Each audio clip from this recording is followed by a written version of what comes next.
सुलह हुदैबिया के बाद मुसलमानों ने अपनी अटेंशन यहूदियों की तरफ की, क्योंकि यहूदी हर टाइम मुसलमानों के खिलाफ कोई ना कोई साजिश जरूर कर रहे होते। खंदक की लड़ाई इन्हीं यहूदियों ने शुरू कराई थी। हुदैबिया से पहले इन पे हमला करना इम्पॉसिबल था, क्योंकि अगर मुसलमान इन पर हमला करने का सोचते, मक्का वाले मुसलमानों पे हमला कर सकते थे। हुदैबिया के एग्रीमेंट के बाद मक्का वालों से 10 साल तक कोई लड़ाई नहीं होनी थी, तो यहूदियों से जान छुड़ाने का ये बेस्ट टाइम था। और यहूदियों का हेडक्वार्टर था खैबर। खैबर का किला पूरे अरब में सबसे ताकतवर किलों में से एक था। अरब ऑलमोस्ट सारा ही डेजर्ट है, लेकिन खैबर में फार्म्स और फ्रूट्स ये चीजें बहुत ज्यादा थी, जिसको पूरे अरब में एक्सपोर्ट किया जाता, और उससे जितना पैसा बनता था वो सारे को यहूदी इस किले में सेव करके रखते, क्योंकि उनको पता था खैबर को फतह करना इम्पॉसिबल है। मुसलमानों ने खैबर पे हमले की तैयारी शुरू कर दी,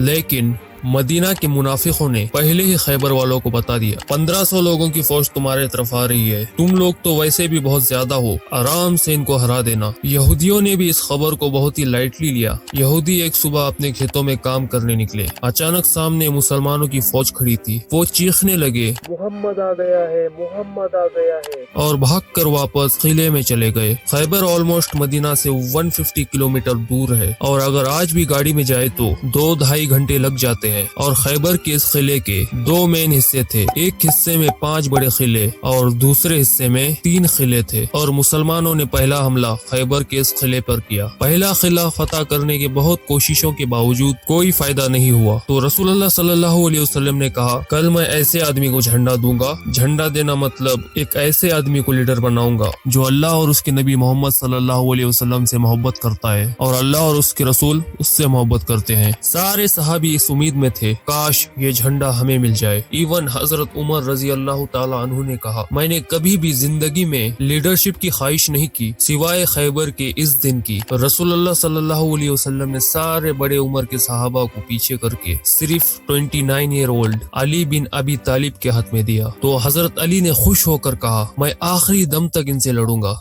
लेकिन रसूलुल्लाह सल्लल्लाहु अलैहि वसल्लम ने कहा, इनको इस्लाम की दावत दो। अगर एक शख्स भी तुम्हारी वजह से इस्लाम की दावत कबूल कर ले, ये हमारे सारे ऊंटों से बेहतर है। हजरत अली रजी अल्लाह ताला अन्हु फौज लेकर गए, पहले किले पर हमला किया।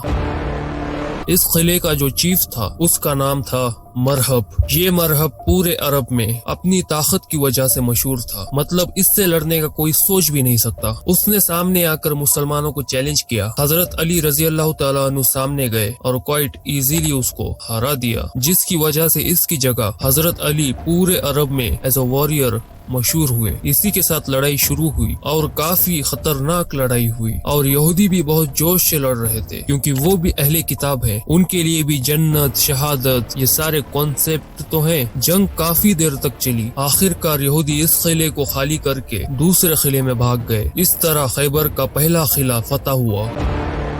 3 दिन तक मुसलमान दूसरे किले को फतह नहीं कर सके, क्योंकि अगेन यहूदियों ने बहुत सख्त लड़ाई की। आखिर वो ये किला भी छोड़कर 3rd किले के पास भाग गए।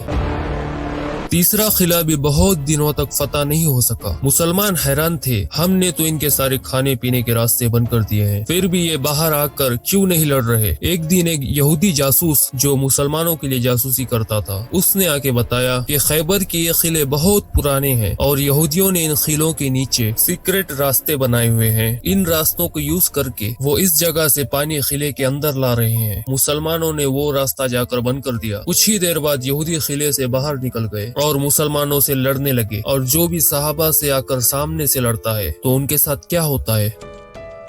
3 किले फतह करने के बाद 4था किला भी मुसलमानों ने इसी तरह आसानी से फतह कर लिया। यहूदी 4थे किले को भी छोड़कर 5वें और आखिरी किले की तरफ चले गए। 5वां किला फतह करना इम्पॉसिबल था, क्योंकि ये एक पहाड़ के ऊपर बना हुआ था, और जो भी इसके पास जाता यहूदी उसको तीर मार मार के भगा देते। यहूदियों ने अपने औरतों और बच्चों को भी इसी किले में रखा था, और यहूदियों का सारा माल, गोल्ड, सिल्वर, एवरीथिंग, सारा कुछ इसी किले में पड़ा हुआ था। अगर हिस्ट्री ने हमें एक चीज सिखाई है वो ये है कि सबसे ज्यादा पैसा यहूदियों के पास पड़ा होता है। तो अगेन मुसलमानों ने बहुत कोशिश की इस किले को फतह करने की, बट इट इज इम्पॉसिबल। यहाँ जब कोई और रास्ता नहीं था तो रसूलुल्लाह सल्लल्लाहु अलैहि वसल्लम ने टेक्नोलॉजी का फुल यूज करते हुए रैम्स और कैटेबल्स को सामने किया और यहूदियों पर बमबारी शुरू कर दी और इस किले की दीवारें तोड़ने लगी। और बहुत कोशिश के बाद आखिरकार किले की एक दीवार गिर गई और ये देखते ही मुसलमानों ने फुल फ्लेज हमला कर दिया और यहूदी औरतों, बच्चों, गोल्ड, सिल्वर सब छोड़कर किले के दूसरे हिस्से में भाग गए। अब यहाँ पर कुछ हिस्टोरियंस कहते हैं 3 किलों ने सरेंडर किया और कुछ कहते हैं 2 ने सरेंडर किया, 1 के साथ लड़ाई हुई, but that is the matter. Khyber फतह हो गया।